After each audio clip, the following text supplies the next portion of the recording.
Greetings and welcome to my presentation titled Uncovering Fantastic Realism. My name is Bourque and I'm a graduate from Mount Allison University's Fine Arts program in the spring of 2019 and also attended the Vienna Academy of Visionary Art in the fall of 2019, studying under the artist Peter Grick. This presentation is really meant to serve as an introduction to Fantastic Realism, since the cultural and political history surrounding this movement is extremely rich and extensive.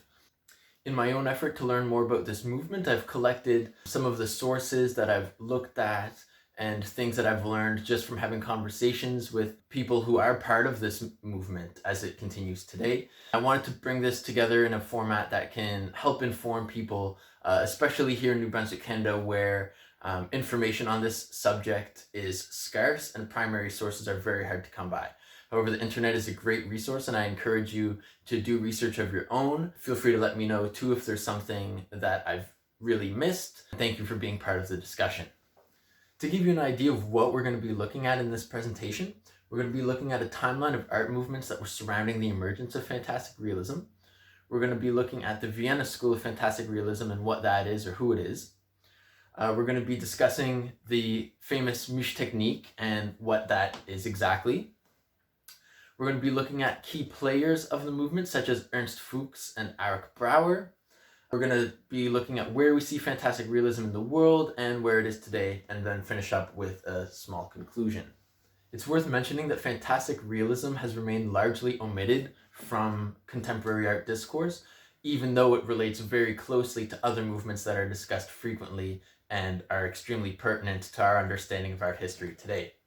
So through making this presentation, I also hope that I can make a case as for why Fantastic Realism should be included as part of the discussion. A lot was happening in Vienna at the turn of the century, such as the Vienna secessionist movement of 1897. This was a group of artists who wanted to move away from the traditions of academia and the practices of generations before in art and moving towards something entirely new known as Jugendstil or Art Nouveau. These would be artists such as Gustav Klimt, Otto Wagner, Egon Schiele. The list really does go on. In 1905, we saw the emergence of Die Brucke, which is a German kind of Fauvist, expressionist movement.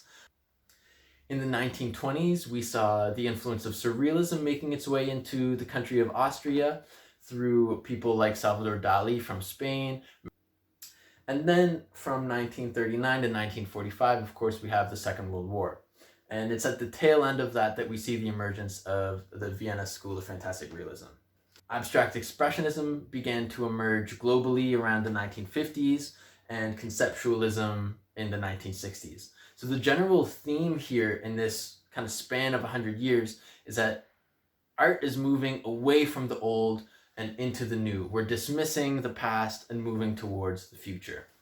What is the Vienna School of Fantastic Realism? It's actually not a question of what, but rather a question of who. And this was a group of people who came together with a collective mission on making art that responded to the tragedies of World War II. These artists would include Ernst Fuchs, Erich Brouwer, Rudolf Hausner, Wolfgang Hutter, Anton Lemden, and Fritz Janschke. It's worth noting that all of these artists came from predominantly Jewish backgrounds, if not entirely Jewish backgrounds. And they assembled at the Akademie der Bildenden Kunst Wien, which is the Academy of Fine Art in Vienna, and is actually the same school where Hitler was rejected twice in 1907 and 1908.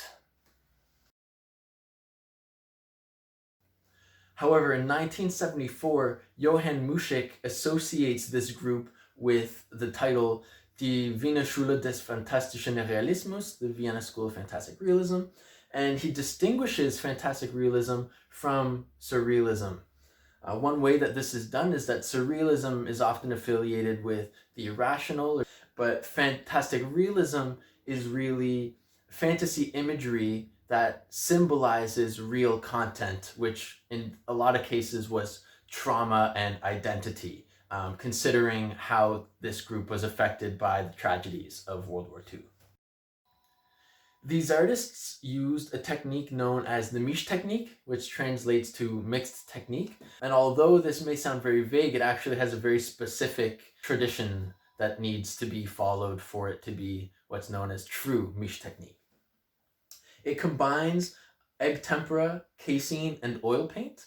And what's interesting here is that egg tempera, of course, comes from egg yolk, casein comes from milk, and these are emulsifiers that allow oil and water to actually mix.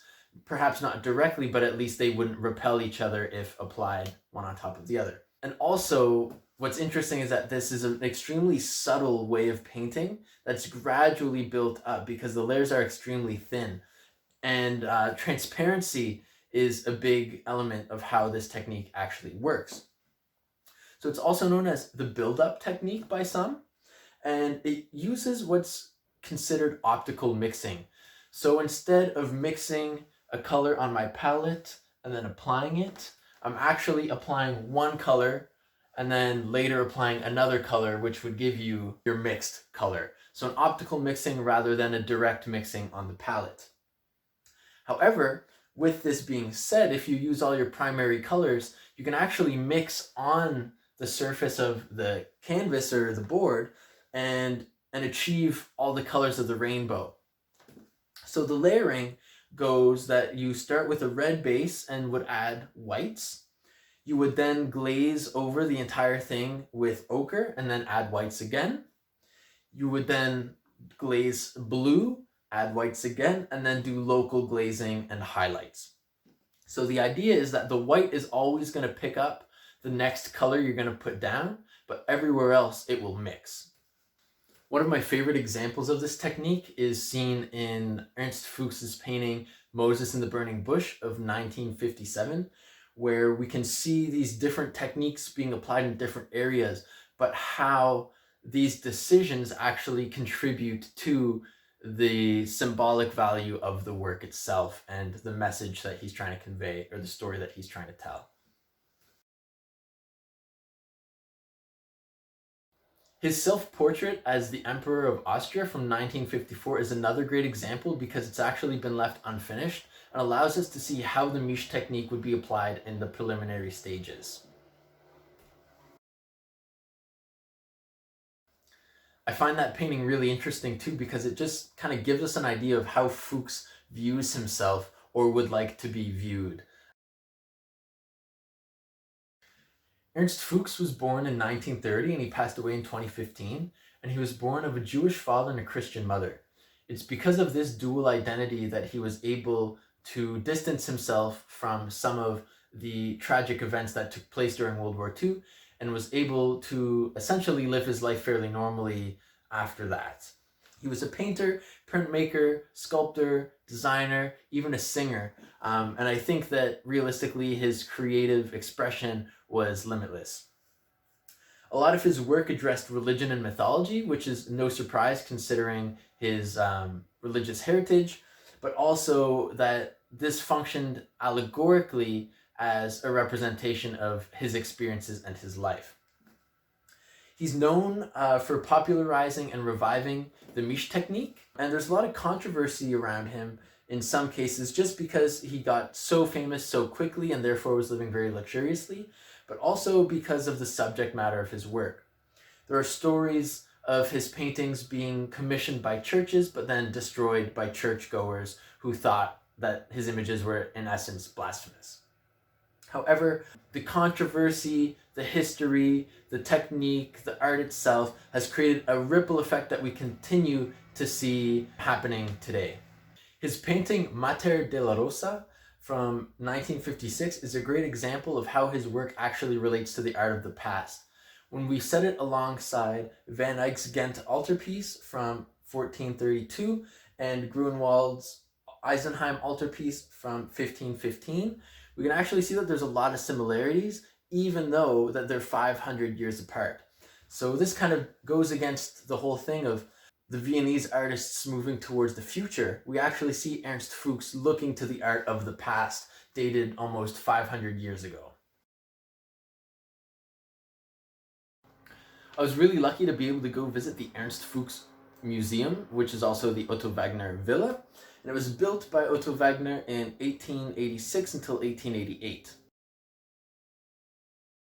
It was also set to be demolished in 1963, but luckily Fuchs bought it and lived there for quite some time, saving it from having to be demolished. And now it's currently serves as the Ernst Fuchs Museum because he lived there, and a lot of examples of his work, not only paintings but also design, are included in this establishment. It's interesting that Ernst Fuchs, who we've seen reference the work of the past dating up to 500 years old, is now affiliated with something that's part of the Art Nouveau movement. The front of the building is lined with these pillars that help to separate the outside of the building from a kind of patio area. When I visited the museum or the villa, I had quite a high fever, and it was actually very difficult for me to sit in this patio area because of just how bright it was. I can see why this would appeal to him, considering that when we look closely at the pillars, they're quite pearlescent. So at a distance they seem white, but up close we can see that there are hues of pink and yellow and blue and green, and all of which kind of relate to his artwork in that he achieves this in a lot of his paintings through the use of the miche technique.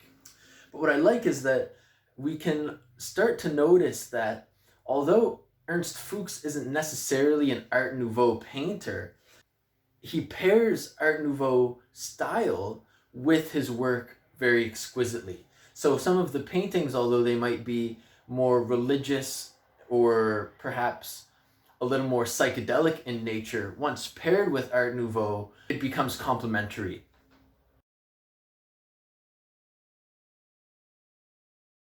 So we see this kind of pairing of old and new in this building around every corner. After making my way through most of the building, I came up to a painting called The Transfiguration of the Resurrected. And this painting is really extraordinary, and it's a great example of the wonders of the miche technique. It was really interesting to actually see the physical paint itself, because I've only really seen miche technique done in digital reproductions. But what's interesting is once we know how the miche technique is used, I'm still left with more questions than answers when I look at this painting. It's bubbly, it's luminous, but it's hard to actually tell how the paint was applied, in what sequence it was applied, because it's just so chaotic, but he does it in a way that's so interesting that it's truly captivating. Details such as the feet of Christ are a great spot to notice the contrast between kind of soft and more sharp elements, but as well as natural and unnatural or supernatural. And things like the bubbles that surround him, it's just everything that we imagine the miche technique to be. However, there are other examples of the miche technique that are a lot more straightforward upon visual analysis. With this painting that I will include in this presentation, you'll see that it looks extremely well sculpted. The volume is extremely well defined, and it's a great example of the eloquence of the miche technique, because once we start to look closer, we can actually distinguish only 3 tones. So a kind of textured green-gray at the back. The shadows are done in a semi-transparent red, and then white highlights are added. Yet at a distance, it would be hard to realize that it was this simple.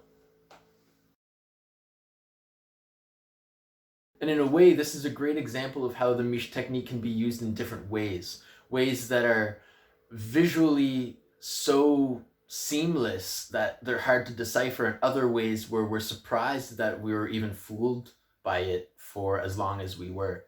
And this painting in particular really captivated me for that reason, because it made me realize that perhaps a lot of his tricks are simpler than what they seem.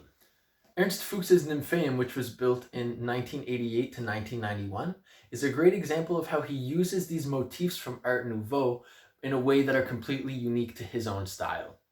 Art Nouveau is typically supposed to be reminiscent of nature, of organic structures, and things that flow, and foliage. But with Ernst Fuchs and his Nymphaeum, it's less organic and natural, but more celestial and cosmic. We do see the pairing of floral designs and mosaics, which are reminiscent of a lot of the Art Nouveau icons, but in a way that we definitely feel like this is not something we would stumble upon in nature, but rather something that has crashed down from the heavens and confronted us directly. Yet, even though I say this, it's hard to ignore the fact that the similarities between Ernst Fuchs's work and Art Nouveau is very, very evident. In examples near the Nymphaeum, we can see that there are icons used by Fuchs that can literally be seen directly in Gustav Klimt's Tree of Life painting.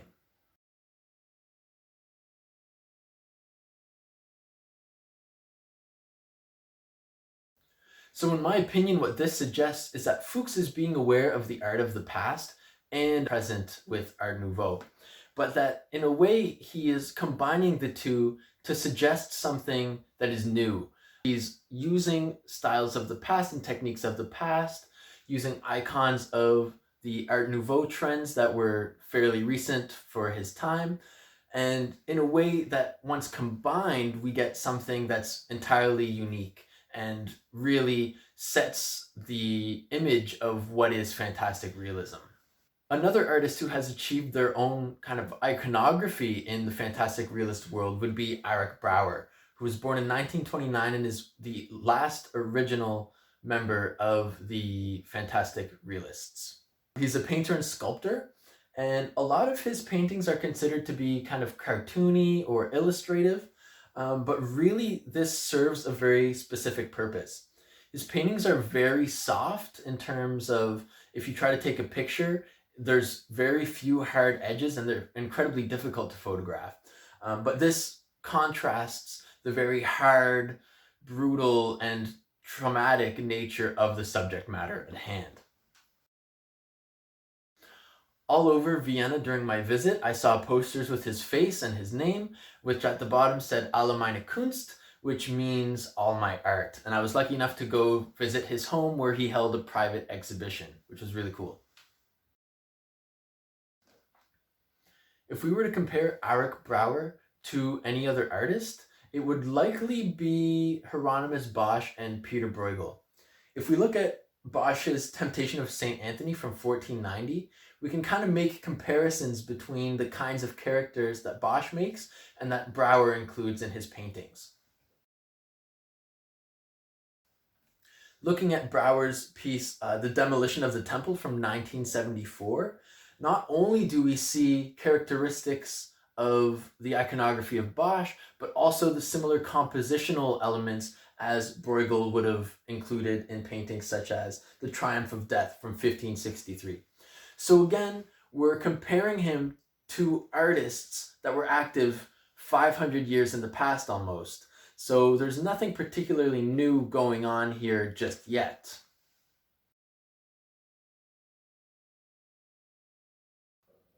Immediately as we enter Brauer's house, we're met with what are called his garden gnomes, and they're these little figures who at face value seem quite playful. For instance, there's one picking its nose, another one opening up to the sun, it may seem, another one who is riding another creature, and finally one who is seemingly singing his heart out. But again, this is at face value, and there's a much more sinister underlying theme here that we don't quite get until we reach the back of the exhibition, or potentially what is the end of the exhibition. So there's a tense buildup in us not quite understanding how these figures function and having to maneuver around them in this space, because sometimes you might be tripping over them, and of course you don't want to knock one over. Once we get to the back of the room, after, of course, viewing all the marvelous paintings, some of which are quite gruesome in nature, but some of which are quite beautiful, and they're all, of course, interesting and pertinent. But we get to the back of the room where we have a painting, a very large-scale painting, that blatantly depicts war. There's nothing subtle about it. Right in front of it is actually a larger-scale chessboard where the garden gnomes are placed. And of course, the game of chess is the game of war. So suddenly these figures that we see picking their noses and singing their heart out are actually perhaps victims of war or participants of war. And thus, in this space, we become part of this chaos. We become implicated in this, and we can't passively view these paintings because the paintings and the subject of the paintings are spilling into our own space and invading our space, which I think is a great way to confront viewers with the idea of the traumas of World War II. So to clarify what Brouwer is doing here, it's almost like a performative work of art or an installation that really functions beyond just looking at images, which I think is a fairly modern approach to art. The influences of fantastic realism can be found in a lot of different spheres and is actually more common than we might expect it to be. What's known as the visionary art movement is how the fantastic realist movement has been adapted largely in the United States, according to Robert Venosa. So they're almost synonymous. However, there is a historical context that is specific to fantastic realism as opposed to visionary art, if we want to get really technical about it. But essentially, it comes from the same roots. And also, of course, the Vienna Academy of Visionary Art is an institution that is dedicated to the practice of the original Fantastic Realists. It is run by Lawrence Caruana and Florence Menard, who have both worked with Fuchs and founded the Academy in his honor.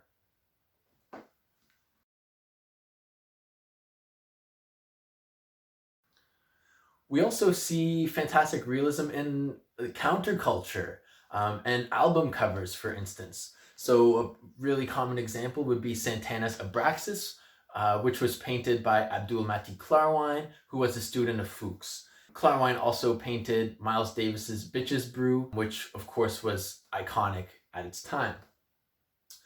But also in film, we see it in sci-fi and fantasy. All of these relate to fantastic realism and this notion of looking forward, an inner vision, an imagination.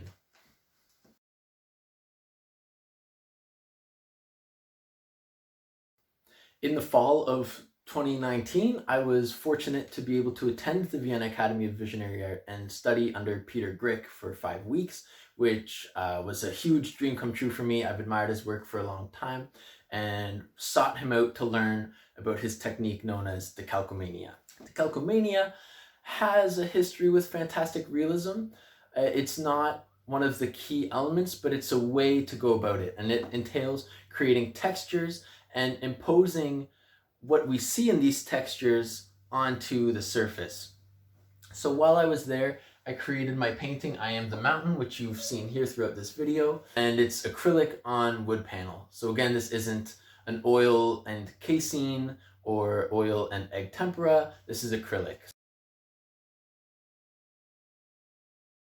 I do try my best to adapt what I learned through my studies of the Misch technique and fantastic realism into acrylic painting. This technique in particular is accredited to Max Ernst, one of the Surrealists, but Rudolf Hausner, who's one of the fantastic realists, is also known to have used this technique. He was seeing worlds unfold in something that was fundamentally abstract or kind of lacking actual form or image.